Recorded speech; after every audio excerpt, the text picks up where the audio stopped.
दोस्तों, Chronicle study channel पर आप सभी का स्वागत है। फ्रेंड्स, आज के इस वीडियो में बात करेंगे सहायक कोषागार लेखाकार भर्ती 2016 के कोर्ट केस अपडेट्स के रिगार्डिंग।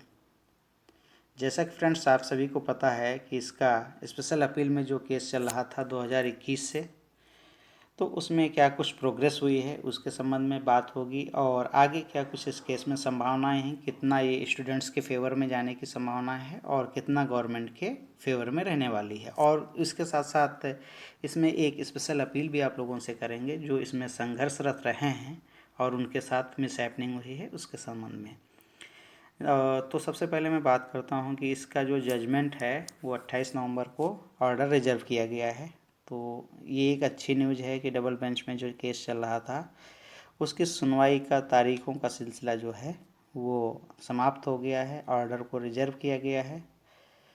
बहुत लोगों के मन में ये विचार आ रहा होगा कि ऑर्डर जो पहले केस चल रहा था उसमें भी रिजर्व किया गया था, तो उस समय हमारा जो है इसमें भाग्य साथ नहीं दिया था और हमारे अगेंस्ट ये केस चला गया था।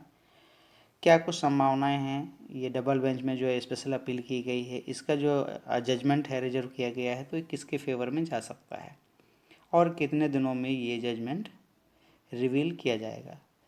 तो जैसा एज यूजुअल पहले भी वीडियो में मैंने बताया था कि मैक्सिमम 90 डेज का समय रहता है, लेकिन 90 डेज का समय लिया ही जाए इसकी कोई आवश्यकता प्रतीत नहीं हो रही है। तो महीने 15 दिन में यदि कोशिश की जाएगी तो इसका जजमेंट रिवील भी कर दिया जाएगा, नहीं तो मैक्सिमम जो 90 डेज का समय है उस तक तो प्रयास किए जाएंगे तो हो ही जाएगा।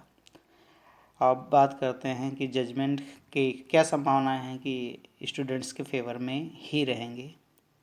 तो जैसा कि फ्रेंड्स कई बार वीडियोज़ में मैंने बताया है कि ऐसा कोई एक कारण नहीं बनता है कि इस भर्ती का जो परिणाम है या जजमेंट है वो स्टूडेंट्स के अगेंस्ट है।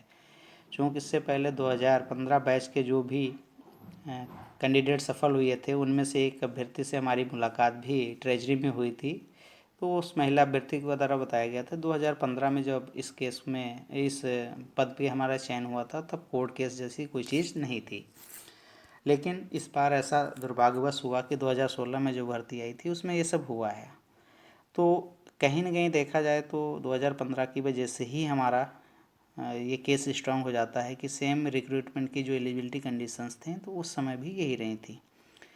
उसके बाद इसकी नियमावली में भी परिवर्तन किया गया है तो उसका भी फेवर हमें आपको मिलना चाहिए, भले ही वो थोड़ा सा बाद में हुआ है, इस रिक्रूटमेंट के जो एडवर्टीजमेंट थे उसके बाद हुआ है।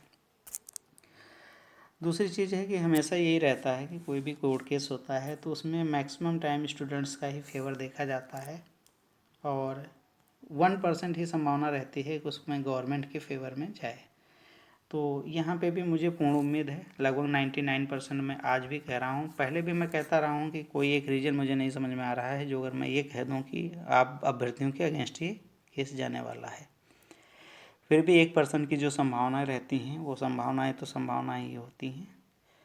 तो यही सब उम्मीदें हैं हमारी और इसके साथ साथ मैं आप लोगों से ये भी रिक्वेस्ट करता हूँ कि जैसा भी परिणाम आएगा मैं तो आशा करता हूँ, ईश्वर से प्रे करता हूँ कि आप लोगों की पक्ष में ही आए। और यदि आप लोगों के पक्ष में आता है तो एक साथी के बारे में हमें पता चल रहा है आप लोगों के बीच के, हिमांशु सिंह, जो कि शायद पेटिशनर भी थे या इस जो केस चल रहा है इसमें काफ़ी अच्छी अपनी रोल प्ले कर रहे थे, तो उसने उनके साथ शायद मिसहैपनिंग की सूचना मुझे मिली थी।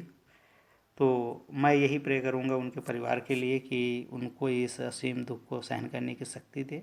और जो लोग इसमें यदि आगे चल के चयनित होते हैं तो कम से कम 540 अभ्यर्थी जो हैं, ये 540 अभ्यर्थी यदि अपना एक दिन का वेतन हम मान लें 1000-1500 रुपये जो भी होता है, आगे चल के यदि फैमिली तक पहुंचाने का प्रयास करें तो ये एक अच्छी उनकी फैमिली का सपोर्ट भी हो सकता है। और कहीं ना कहीं एक हमारे आपके बीच का अभ्यर्थी था और जिसके साथ इस तरीके की घटनाएं शायद घटित हुई हैं।